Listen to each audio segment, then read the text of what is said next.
छोटी मूर्ति बड़ी कीर्ति। आर्थिक स्थिति नाजुक लेकिन इच्छा शक्ति प्रबल। किक बॉक्सिंग प्रतियोगिता में दीपाली पवार का जलवा। अंतर्राष्ट्रीय स्तर पर खेलने को बेकरार है पालघर जिले की बेटी। किक बॉक्सिंग की दुनिया में जिस दीपाली ने अपना लोहा मनवाया, उसकी आर्थिक स्थिति भले ही कमजोर हो, लेकिन उसकी प्रबल इच्छा शक्ति ने उसके परिवारजनों और उसके चाहने वालों का उत्साह बढ़ा दिया है। ये उत्साह है किक बॉक्सिंग की दुनिया में नया कीर्तिमान स्थापित करने का। ये उत्साह है अंतर्राष्ट्रीय स्तर पर भारत का नाम रोशन करने का। जी हाँ, जिस बेटी का पिता सड़क के किनारे वड़ा पाव बेचकर अपने परिवार की आजीविका चला रहा हो, जिस बेटी ने किक बॉक्सिंग की दुनिया में अब तक 21 गोल्ड मेडल, 2 सिल्वर मेडल और 2 ब्रॉन्ज मेडल अपने नाम किए हैं, वो बेटी आज भारत का नाम अंतर्राष्ट्रीय स्तर पर रोशन करने के लिए जोश और ऊर्जा से पूरी तरह लबरेज है। लेकिन परिवार की स्थिति इतनी ज्यादा कमजोर है कि वो दीपाली पवार को सोचने पर मजबूर कर देती है। दीपाली पवार पालघर जिले के दांडेकर कॉलेज में बीकॉम लास्ट ईयर की छात्रा है। उसकी पढ़ाई में उसका पूरा परिवार उसका साथ दे रहा है। आज महाराष्ट्र के पालघर जिले के बोईसर स्थित सुतारपाड़ा में एक ऐसी बच्ची रहती है जो गरीबी के हालात के कारण अपनी पढ़ाई तो जरूर कर रही है, लेकिन जो किक बॉक्सिंग के लिए वो अपना नसीब आजमा रही है। हम आज जानना चाहेंगे उस बच्ची के साथ किस तरह से वो किक बॉक्सिंग में अपना नसीब आजमा रही है। हमारे साथ में ये बच्चे हैं, इसका नाम है दीपाली पवार। ये कॉलेज तो कर रहे हैं और कॉलेज के साथ साथ ये किक बॉक्सिंग में भी अपना नसीब आजमा रही है। हम बात करेंगे। दीपाली, ये बताइए कि आपको कैसे प्रेरणा मिली और किस तरह से आप इस लाइन में आई? एक्चुअली मुझे पुलिस भर्ती में जाना था, तो इसलिए मेरी फ्रेंड है, तो वो क्लासमेट है, तो उसके साथ मैं पढ़ती थी। तो उसके बाद फिर वो भी कराटे के लिए जाती थी, तो मैंने उसको बोला था कि आपका क्लास कहाँ पर है, तो वो बोली कि हमारा रानी शिगांव में है। तो मैं बोली इतना दूर तो मैं आ नहीं सकती, क्योंकि रात में 8 बजे रहता था क्लास और उनका छूटता था 9 बजे तक, तो मुझे उतना पॉसिबल नहीं रहता था, इसलिए फिर मैंने इतना ध्यान नहीं दिया।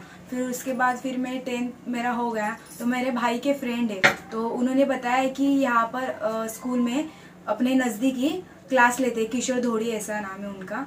तो इसलिए मैं उनके साथ फिर क्लास में गई, फिर उन्होंने बताया मुझे कि हाँ मैं क्लास वगैरह लेता हूँ वगैरह। तो मुझे इतना अच्छा लगा कि उनके क्लास में इतने सब लोग रहकर भी तो इतने अच्छे से सब लोग को सिखा रहे थे, ट्रेनिंग दे रहे थे, वैसे मुझे भी उन्होंने दी। फिर मैं क्लास जाने लगी, तो मुझे मेरा जो हौसला था और बढ़ाया मुझे उन्होंने कि तू ऐसा ऐसा फाइट कर वगैरह। तो मैं मैच के लिए गई एक बार, तो फिर उसमें मैंने अच्छी तरह से किया, बट इतना अच्छा नहीं किया कि वो सर को मुझे अच्छा लगे, इसलिए फिर उस दिन से मैं बहुत नाराज़ थी। बट सर ने मुझे ऐसा नहीं कहा कि तू अच्छा नहीं खेल पाई वगैरह, तो उन्होंने मुझे और हौसला दिया कि बेटा ये तुम्हारी फर्स्ट फाइट है, फर्स्ट फाइट में कुछ भी ऐसा नहीं होना चाहिए कि आप इतने नज़दीक हो जाओ।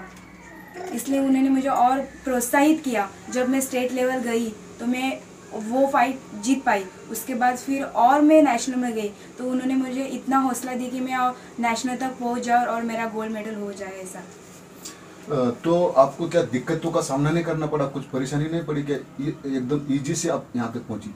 नहीं, मेरे घर की परिस्थिति एकदम पुअर है, क्योंकि मेरे मम्मी पापा उनका दुकान है, मतलब हमारा दुकान है, और उस परिस्थिति में इतना नहीं था हमारे पास कि मैं उतना फीस भर पाऊँ उनकी।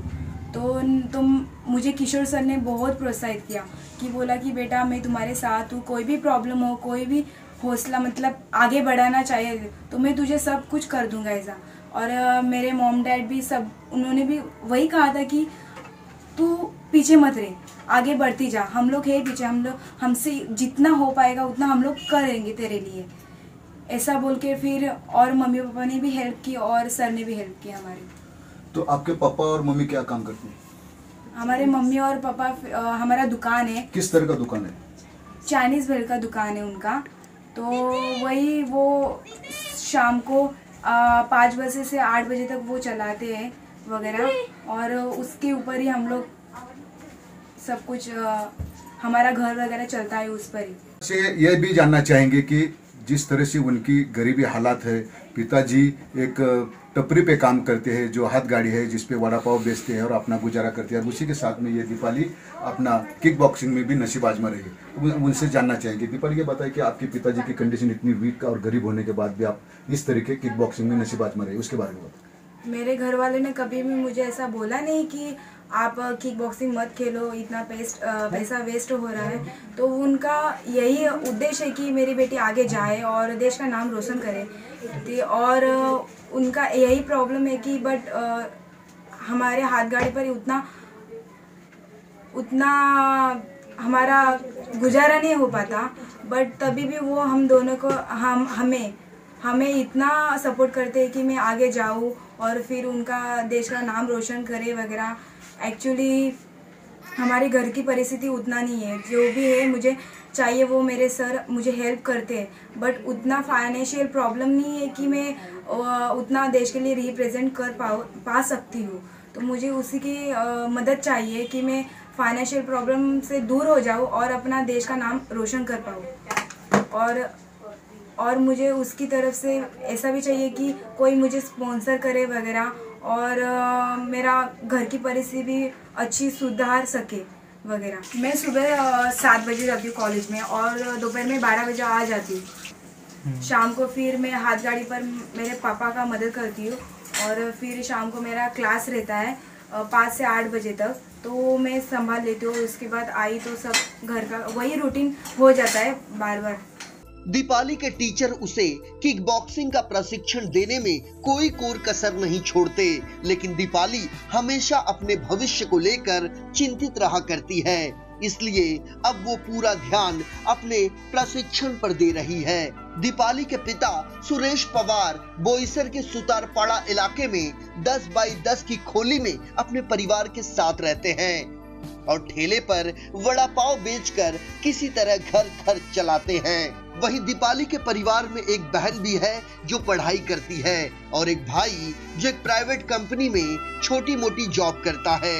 दीपाली की मां का भी यही सपना है कि उनकी बेटी न सिर्फ परिवार का बल्कि विश्व पटल पर अपने देश का नाम रोशन करे।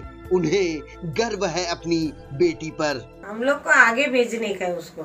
हम लोग को वड़ा पाव का धंधा है, रोड पे हम लोग लगाता है, वही उसका ऊपर हम लोग का मजूरी और रोटी पेट भरता है, उससे आगे नहीं चलता है। उसमें का 4 पैसे उसको देते आणि वो जाते कॉलेज में आणि शिकने को जाते कॉलेज में कराटेला, आणि उसका सर सपोर्ट करता है।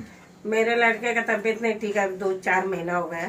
एक ही लड़का है, तो तबीयत नहीं ठीक रहता है उसका, आणि वही उसका ऊपर गुजारा करता है, वही चलाता है। और वड़ा पाव का रोड पे हम लोग धंधा लगाता है। 3 बजे जाता है, 4 बजे घर पे आता है, 5 बजे।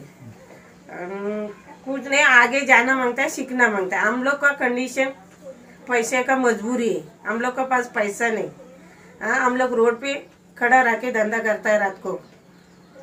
आपका क्या सपना है लेकिन उसके मेरा आगे निकलना मांगता है, लड़की मेरी आगे निकलना है, सब लोग मेरे लड़की को सपोर्ट करने का। किक बॉक्सिंग के क्षेत्र में अपना नसीब आजमा रही दीपाली अपनी आर्थिक स्थितियों से जूझ रही है, लेकिन अब जिस चीज की उसे सबसे ज्यादा आस है वो है आर्थिक सहायता की, जिसे लेकर उसकी उम्मीदें बंधी हुई है। उसे देश का नाम रोशन करने के लिए समाज कभी निराश नहीं करेगा, क्योंकि भारत वो देश है, वो मुल्क है जहां प्रतिभाशाली लोगों की कोई कमी नहीं और ना ही प्रतिभा को पहचानने वालों की। नागनाथ बाबर के साथ संजय मिश्रा, इन 24 न्यूज़, पालघर।